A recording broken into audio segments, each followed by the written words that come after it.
forma de brincar e aprender como sempre. Iremos homenagear o nosso amigo João, porque iremos escrever aqui na lousa e vocês aí no caderno de vocês, para escrever o nome João, você começa com a letrinha J. J de jacaré, J de Janaína, J de João. Vamos lá? João, acompanhe que eu vou fazer aqui na lousa. Você tenta fazer aí no seu caderno. Desce, desce, desce, desce. Faz uma voltinha e sobe.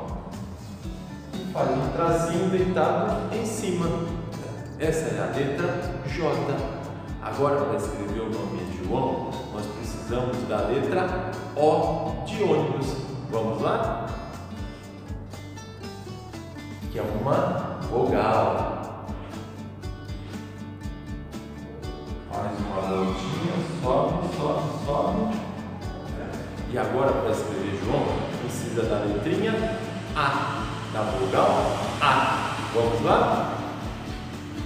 Para fazer o A, são dois tracinhos meio deitado e um deitado no meio. Acompanhem aí, tá bom? Um tracinho meio deitado, o outro tracinho também um pouco deitado. E agora você faz um tracinho deitado, dormindo no meio, tá bom? E pronto, aqui já está a letrinha, a vogal A. E por último, você precisa de uma outra letrinha que a gente já fez, que é a letrinha em vogal O. Vamos lá fazer?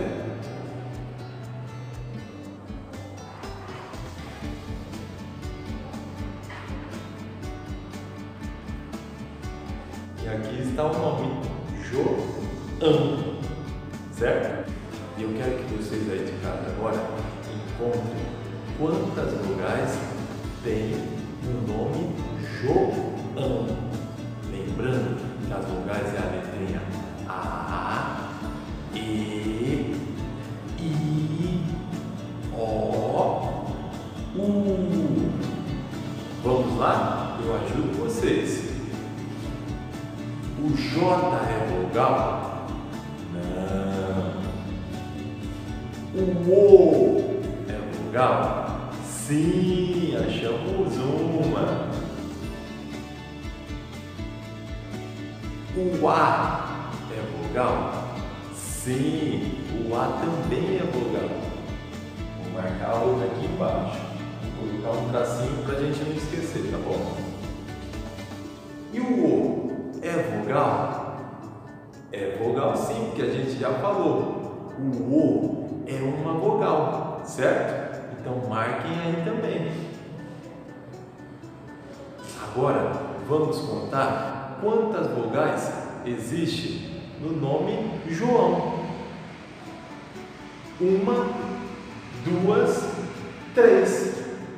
3 vogais tem no nome João. E você aí de casa, conseguiu? Você acertou?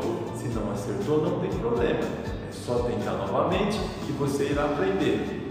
Faça isso também com o seu nome, que você irá treinar e aprender cada vez mais. Tchau, galerinha! Eu espero que vocês tenham gostado. Um abraço do professor Tiago.